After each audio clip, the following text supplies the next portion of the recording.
ಲಾಲ್ಬಾಗ್ ಮಾರಾಟಕ್ಕಿದೆ ಅಂತ ಸಂಸದ ತೇಜಸ್ವಿ ಸೂರ್ಯ ಆಕ್ರೋಶವನ್ನ ಹೊರಹಾಕಿದ್ದಾರೆ. ಈ ಮೂಲಕ ಬೆಂಗಳೂರು ಸುರಂಗ ಯೋಜನೆ ವಿರುದ್ಧ ತೇಜಸ್ವಿ ಸೂರ್ಯ ವಿಭಿನ್ನ ಹೋರಾಟ ನಡೆಸಿದ್ದಾರೆ. ಯೋಜನೆಗೆ ಲಾಲ್ಬಾಗ್ 5 ಎಕರೆ ಭೂಮಿಯನ್ನು ಬಳಕೆ ಮಾಡಲು ಸರ್ಕಾರ ಮುಂದಾಗಿದೆ. ಆದರೆ ಇದರಿಂದ ಪರಿಸರಕ್ಕೆ ವ್ಯಾಪಕ ಹಾನಿ ಉಂಟಾಗಲಿದೆ ಅನ್ನೋದನ್ನ ತೇಜಸ್ವಿ ಸೂರ್ಯ ಆರೋಪ ಮಾಡಿದ್ದಾರೆ.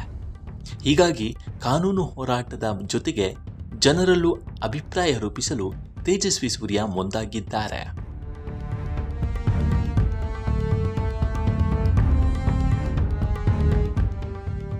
ಲಾಲ್ಬಾಗ್ ಮಾರಾಟಕ್ಕಿದೆ ಹೀಗಂತ ಹೊಸ ಅಭಿಯಾನವನ್ನು ಆರಂಭಿಸಿದವರು ಸಂಸದ ತೇಜಸ್ವಿ ಸೂರ್ಯ.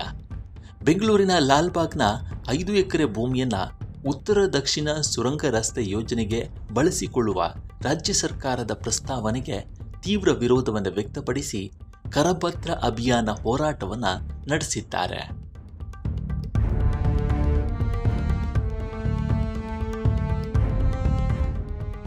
ಬೆಂಗಳೂರಿನಲ್ಲಿ ಟ್ರಾಫಿಕ್ ಸಮಸ್ಯೆಗೆ ಕಡಿವಾಣ ಹಾಕುವ ನಿಟ್ಟಿನಲ್ಲಿ ಸುರಂಗ ಮಾರ್ಗ ಯೋಜನೆಗೆ ಸರ್ಕಾರ ಮುಂದಾಗಿದೆ.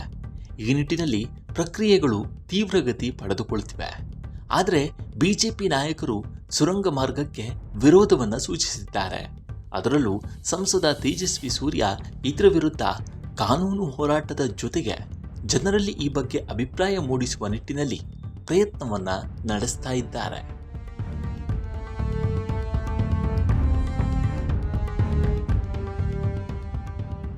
ಲಾಲ್ಬಾಗ್ ಬೆಂಗಳೂರಿಗೆ ಗುರುತನ್ನು ತಂದುಕೊಟ್ಟ ಉದ್ಯಾನವನ, ಬೆಂಗಳೂರು ನಗರದಲ್ಲಿ ಹಸಿರು, ಜೀವ ವೈವಿಧ್ಯ ತಾಣ. ಆದರೆ ಇದೀಗ ಸುರಂಗ ಮಾರ್ಗಕ್ಕಾಗಿ ಲಾಲ್ಬಾಗ್ ಜಮೀನನ್ನು ಬಳಸಲಾಗ್ತಾ ಇದೆ. ಇದಕ್ಕಾಗಿ ಮರಗಳನ್ನು ಕಡಿಯಬೇಕಾದ ಪರಿಸ್ಥಿತಿಯು ನಿರ್ಮಾಣ ಆಗಬಹುದು. ಹೀಗಾಗಿ ಇಂತಹ ಯೋಜನೆಗೆ ಅಗತ್ಯ ಇಲ್ಲ ಎಂಬ ವಾದವನ್ನು ತೇಜಸ್ವಿ ಮಾಡ್ತಿದ್ದಾರೆ. ಹೀಗಾಗಿ ತೇಜಸ್ವಿ ಲಾಲ್ಬಾಗ್ ಮಾರಾಟಕ್ಕಿದೆ ಕರಪತ್ರ ವಿತರಿಸಿ ಪ್ರತಿಭಟಿಸಿದ್ದಾರೆ. ಯೋಜನೆ ಬೆಂಗಳೂರಿನ ಹಸಿರು ವಲಯ ಮತ್ತು ಅಂತರ್ಜಲಕ್ಕೆ ಹಾನಿಕರ ಅಂತ ಆರೋಪಿಸಿದ್ದಾರೆ.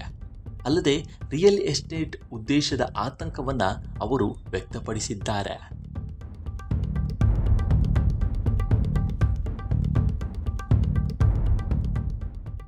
ಹೆಬ್ಬಾಳ ಮತ್ತು ಸಿಲ್ಕ್ ಬೋರ್ಡ್ ಸಂಪರ್ಕಿಸುವ ಉದ್ದೇಶದಿಂದ ಆರಂಭಿಸಲು ಮುಂದಾಗಿರುವ ಸುರಂಗ ರಸ್ತೆ ಯೋಜನೆಗಾಗಿ ಲಾಲ್ಬಾಗ್ ಉದ್ಯಾನವನದ 5 ಎಕರೆ ಜಾಗವನ್ನು ಬಳಸಿಕೊಳ್ಳುವ ಪ್ರಸ್ತಾವನೆ ಸರ್ಕಾರದ ಮುಂದಿದೆ. ಆದರೆ ಇದಕ್ಕೆ ವಿರೋಧಗಳು ವ್ಯಕ್ತವಾಗ್ತಿದೆ. ಪರಿಸರ ಪ್ರೇಮಿಗಳು ಕೂಡ ಯೋಜನೆಗೆ ವಿರೋಧ ಸೂಚಿಸಿದ್ದಾರೆ. ಇದರ ಮುಂದುವರಿದ ಭಾಗವಾಗಿ ಲೋಕಸಭಾ ಕ್ಷೇತ್ರದ ಸಂಸದ ತೇಜಸ್ವಿ ಸೂರ್ಯ ಅವರು ಲಾಲ್ಬಾಗ್ನಲ್ಲಿ ಲಾಲ್ಬಾಗ್ ಮಾರಾಟಕ್ಕಿದೆ ಎಂಬ ಸಂದೇಶವಿರುವ ಕರಪತ್ರಗಳನ್ನು ವಿತರಿಸಿದ್ದಾರೆ.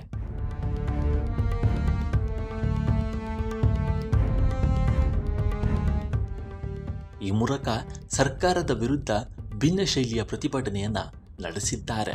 ಲಾಲ್ಬಾಗ್ಗೆ ಭೇಟಿ ನೀಡಿ ನೂರಾರು ಸಾರ್ವಜನಿಕರನ್ನ ಭೇಟಿ ಮಾಡಿದ ತೇಜಸ್ವಿ ಸೂರ್ಯ ಕರಪತ್ರ ಹಂಚುವ ಮೂಲಕ ಯೋಜನೆಯ ಅಪಾಯವನ್ನ ಮನವರಿಕೆ ಮಾಡಿದ್ದಾರೆ.